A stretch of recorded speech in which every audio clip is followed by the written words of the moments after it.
नमस्कार, रात के 9 बज चुके हैं। आप देख रहे हैं निष्पक्ष न्यूज और मैं हूं शीतल राजपूत। दिल्ली नगर निगम के 250 वार्ड्स पर होने वाले चुनाव के लिए चुनाव प्रचार खत्म हो गया है। एमसीडी के लिए चुनाव प्रचार के अंतिम दिन बीजेपी, आम आदमी पार्टी और कांग्रेस ने प्रचार में पूरी ताकत झोंक दी। 4 दिसंबर को एमसीडी चुनाव के लिए वोटिंग है और इसके नतीजे 7 दिसंबर को आएंगे। रिपोर्ट देखिए।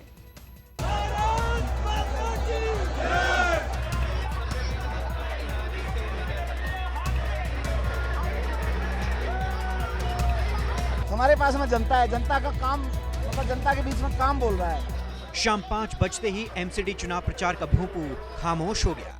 आखिरी दिन तमाम दलों के दिग्गज रण में उतरे। 90 के दशक की मशहूर अदाकारा नगमा भी कांग्रेस का पंजा मजबूत करने के लिए सड़क पर उतर गईं। कांग्रेस इस वक्त अपने स्टार प्रचारक नगमा के साथ गली गली मोहल्ले मोहल्ले नजर आ रही है। इस वक्त मंडावी क्षेत्र में पटपड़गंज विधानसभा, जहां से उप मुख्यमंत्री विधायक है, और सीधे तौर पर आप देख सकते हैं कि इस वक्त जो है जनता से वोट अपील करते हुए नजर आ रही है नगमा। साथ में दिल्ली प्रदेश कांग्रेस के जो अध्यक्ष है अनिल चौधरी मौजूद है और साथ ही साथ उनके जो प्रत्याशी है वो यहाँ पर मौजूद है और तमाम जो यहाँ पर जनता है उनसे वोट की अपील की जा रही है। 4 तारीख को मतदान होगा, जिसके बाद ही ये साफ होगा कि दिल्ली के नगर निगम में किसकी चलेगी, यानी कौन इसके दावेदार होंगे और कौन वहां सरकार चलाएंगे। दिल्ली के डिप्टी सीएम और सीएम अरविंद केजरीवाल के नंबर 2 मनीष सिसोदिया के विधानसभा क्षेत्र पटपड़गंज में नगमा के रोड शो के दौरान भारी भीड़ उमड़ी। नगमा ने आम आदमी पार्टी पर भ्रष्टाचार का इल्जाम लगाया। सिसोदिया पर भी आरोपों की झड़ी लगाई। बीजेपी को बेदम बता दिया। नगमा 2 दिन से दिल्ली में कैंपेन कर रही हैं। आइए सीधे उन्हीं से बात करते हैं। नगमा जी, किस तरीके से निगम चुनाव दिखाई दे रहा है और कितनी उम्मीद लग रही है कांग्रेस को लेकर के? बहुत अच्छी उम्मीद है। कांग्रेस हमेशा सच्चाई की लड़ाई लड़ी है और जो कांग्रेस में शीला दीक्षित जी के दौरान जो दिल्ली चमकती दिल्ली हुई है, उसके बाद से लेके अब तक जो 15 साल में हम देखते आ रहे हैं कि बीजेपी के अंडर में एमसीडी इलेक्शंस जो चल रहे हैं, जीतते आ रहे हैं, वो सिर्फ और सिर्फ दिल्ली में प्रदूषण दिखाई दे रहा है। और आम आदमी पार्टी की भी सरकार पिछले 8 साल से है तो सिर्फ प्रदूषित दिल्ली हमें दिखाई दे रही है। ये उप मुख्यमंत्री का इलाका है नगमा जी, मनीष सिसोदिया का इलाका है। उप मुख्यमंत्री के काम को लेकर के लगातार लोग कह रहे हैं कि वो कहीं ना कहीं उनके काम से खुश दिखाई पड़ रहे हैं। ऐसे में कितनी बड़ी चुनौती कांग्रेस के सामने है? कहाँ पर हैं आपके नेता और आपके मंत्री? जेल में पड़े हैं और पांव दबा रहे हैं, तो किसके भ्रष्टाचार के आरोप में वो लोग अंदर है? और आगे भी जिन लोगों पे है उन पे भी भ्रष्टाचार के आरोप लगे हैं, लेकिन कांग्रेस में आप ऐसा नहीं देखेंगे। दिल्ली नगर निगम चुनाव के लिए डिप्टी सीएम मनीष सिसोदिया ने भी पटपड़गंज में शक्ति प्रदर्शन किया। आखिरी रोड शो के जरिए आम आदमी पार्टी समर्थकों का उत्साह बढ़ाया।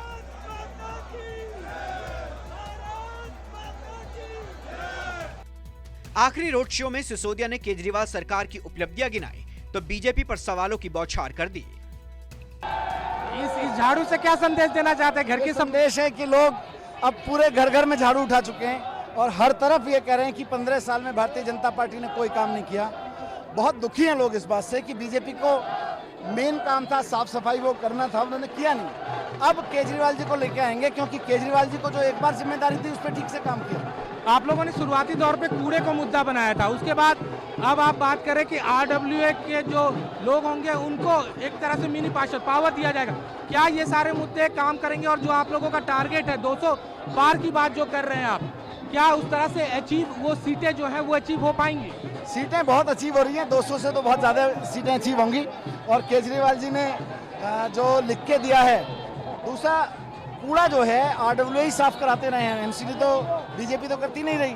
तो आरडब्ल्यूए पूरी दिल्ली में अपने स्तर पर मेहनत करके और अधिकतर जगह तो अपनी जेब से पैसा खर्च करके, नागरिकों से पैसा इकट्ठा करके खर्च करते रहे हैं। तो अब एमसीडी कूड़ा साफ करेगी, आरडब्ल्यूए के साथ मिलकर साफ करेगी। आखिरी दिन के चुनाव प्रचार में बीजेपी ने भी अपने दिग्गजों को उतारा। केंद्रीय मंत्री पीयूष गोयल ने मंडावली में रोड शो के जरिए ताकत दिखाई। आम आदमी पार्टी और केजरीवाल सरकार की खामियां गिनाई।